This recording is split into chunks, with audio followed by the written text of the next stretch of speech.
Welcome into Chicago Bears. Now, school is almost back, or if you need a new bag for work, we got backpacks available at chatsports.com/BearsPack. Go ahead and pick one up today. If you need one for your kid, if you want one of these roller ones, if you were cool in high school, you had one of these, chatsports.com/BearsPack. Got some different other styles available as well. That link will be in the comments and in the description. Now, let's get into the latest Bears rumors. How about drafting Trey Lance, the quarterback out of North Dakota State? Well, ESPN draft analyst Todd McShay released his latest mock draft, and he has Lance going to the Bears at number 14 overall. Now, this is a tricky one because A, Lance is only a redshirt sophomore, and B, not likely to play football this season. The FCS has been canceled for the fall. They say they're going to try and play in the spring. We'll have to wait and see. If he declares for the draft, I highly doubt he's going to play in the spring. So this is a tricky case when it comes to Trey Lance. Now, Todd McShay had three quarterbacks going round one. He had Clemson quarterback Trevor Lawrence going to the Jaguars, Ohio State's Justin Fields going to Carolina, number 4 overall, and then Trey Lance to the Bears at number 14 overall. Don't freak out about the draft pick, the number and all that. That's just based on, ESPN's record predictions or whatever. So in this scenario, the Bears would, be just outside the playoffs, probably like a 7-9 or 8-8 team if they get the number 14 overall pick. More on this in just a minute. If you want a shout out, type me in the comment section. Easiest way, spam me down below. We need 50 of these comments. 50 different people need to type me in the comments. If we get 50, I'll shout 10 of you guys out on a show coming up next week. So make sure you type me down in the comment section. Easiest way to get on the show. That's how you do it.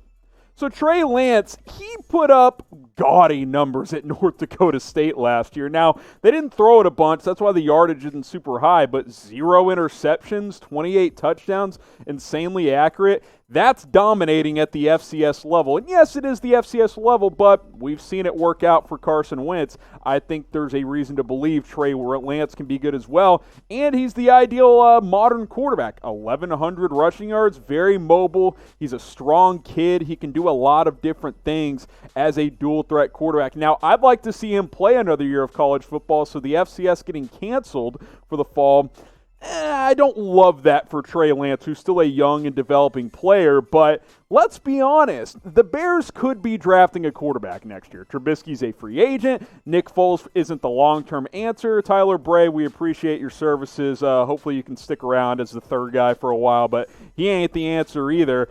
Maybe one of these other guys it could be a draft option. Now, Lawrence, Fields, and Lance, those are the first-round targets. Right now, I don't know if there is another round one quarterback. We'll have to see how this season plays out in college football. But like Tanner Morgan, he's not going to play this fall because the Big Ten isn't happening. So that sucks for him, obviously, and his chances of getting moving up his draft stock. Kyle Trask is an interesting player out of Florida. I like Brock Purdy, Jamie Newman, Sam Ehlinger. I think he's more like Tim Tebow. There's some interesting names, but it's really those top three guys. And Trey Lance of the Bears has been linked for a while. It could be a possibility. Should the Bears draft a quarterback in the first round next year? Type Y for yes, type N for no. This will be the pinned comment on today's video. If you don't know what the pinned comment is, you scroll on down, you see everybody's comments. The very top one, that's the pinned comment. You reply to that, Y for yes, N for no. You guys can debate right there.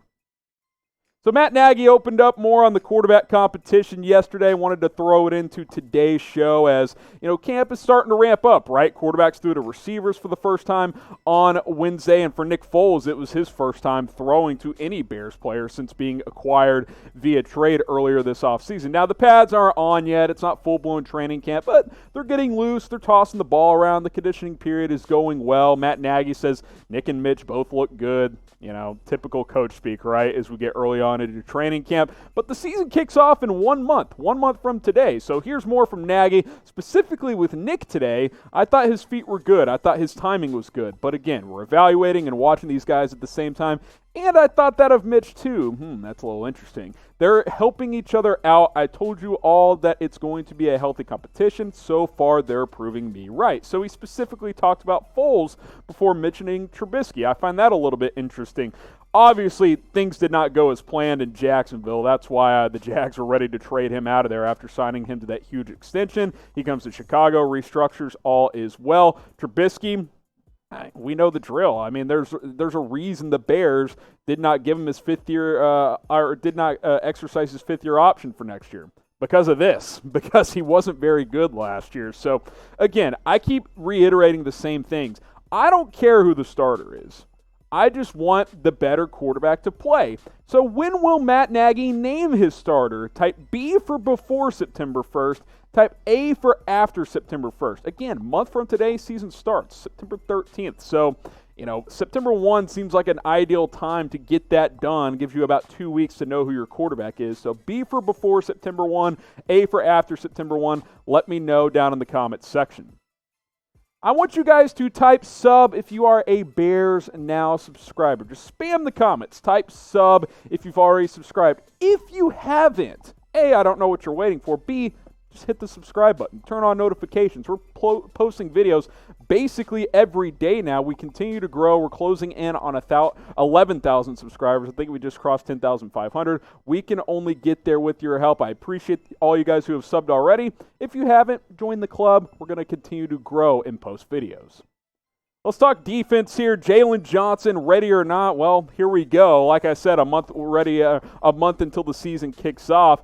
This is going to be interesting, this number 2 cornerback spot, because Chuck Pagano flat out said it. Look, rookies are starting behind the 8 ball this year more than normal because there wasn't an offseason program. There wasn't rookie minicamp. There wasn't any of that stuff. These guys are just now getting onto the practice field. And Jalen Johnson coming off of a couple of shoulder injuries in college. You got to keep that in mind as well. The hope is that Jalen Johnson earns this job, but it's possible he's not ready for that in week 1. Here's Deshae Townsend, the defensive backs coach. We brought him here to play. He has the talent to come in and play. It's just up to how he responds. Those other guys are vying for one position, but the reason we brought Johnson here was to compete to be a starter on the field. So certainly he's going to compete for that job. Long term, I have very little doubt he will be your number 2 starting corner opposite of Kyle Fuller, but I've kind of hinted at this in recent weeks. He may not be ready in week 1. He may not be ready to take on that role as a rookie who, A, is coming off a little bit of injury issue in college, and B, basically had no offseason. Like, this is a bit of a learning curve for Jalen Johnson. Playing corner in the NFL is tough these days. All the rules adhere to offensive play, so we'll see how it goes. I kind of think he may not be your week 1 starter at CB2, but we'll have to wait and see. All right, I wanted to show you that, guys, a couple of more different backpacks and remind you of this deal. Chatsports.com/BearsPack. Again, that link is in the comments in the description. Look, backpacks, they wear out. You got to get new ones. Why not get a Bears one? Look at this unique style. The little, what do you call that, Dylan? The drawstring style? I don't even know what it's called these days. All the cool kids are rocking that one. Trust me. You got this one as well, and if you're lazy, you can roll this other one around. It's very good to go, and there's other models on the website also, chatsports.com/BearsPack. Again, that link will be in the comments, will be in the description. Get yourself and your kid a new Bears backpack.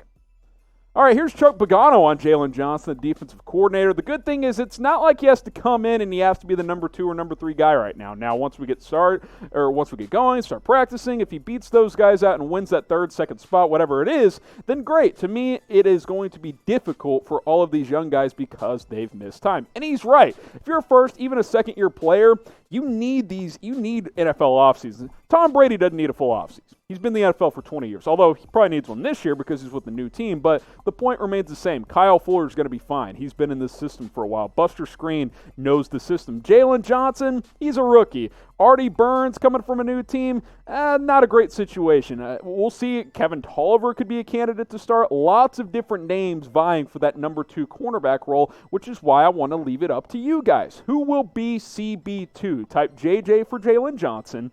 Type AB for Artie Burns. Type KT for Kevin Tolliver. Type SD for Steven Denmark. I think it's between those first 3 guys, Jalen Johnson, Kevin Tolliver, and Artie Burns. Speaking of Artie Burns, Bleacher Report thinks that he could be a trade candidate later on in camp. And look, I don't think it's super likely, but it could make some sense if A, Jalen Johnson or one of these other guys takes the CB2 role, and B, you might get like a late-round pick for him. Former first-round pick, did not play well his last 2 years in Pittsburgh after playing pretty well his first 2 years in Pittsburgh, but if team suffers an injury, Bears have a lot of depth at corner.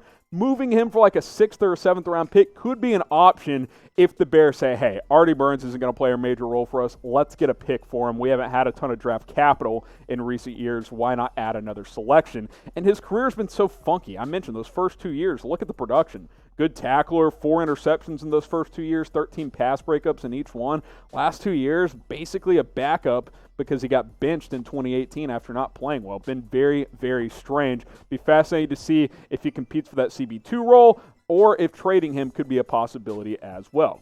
All right, before we wrap up, something we've started to mix into shows, question of the day. I know you Bears fans, you like your hot dogs there in Chicago. So settle the debate. Is a hot dog a sandwich? Type 1 for yes, type 2 for no. I'm not even going to give my 2 cents. You guys are the experts, especially those of you who live in Chicago. Answer right now. 1 for yes, 2 for no. I'm out. I'll see you next time.